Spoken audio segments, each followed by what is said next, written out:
Align the power distribution board with the hole and then slide it into place at an angle. Gently push the power distribution board connector to ensure it is connected to the system board. Fasten the 5 Phillips No. 1 screws.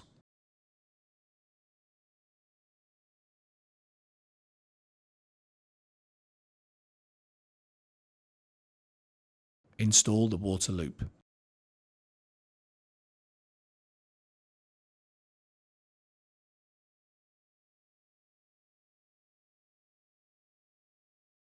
Install the tray cover.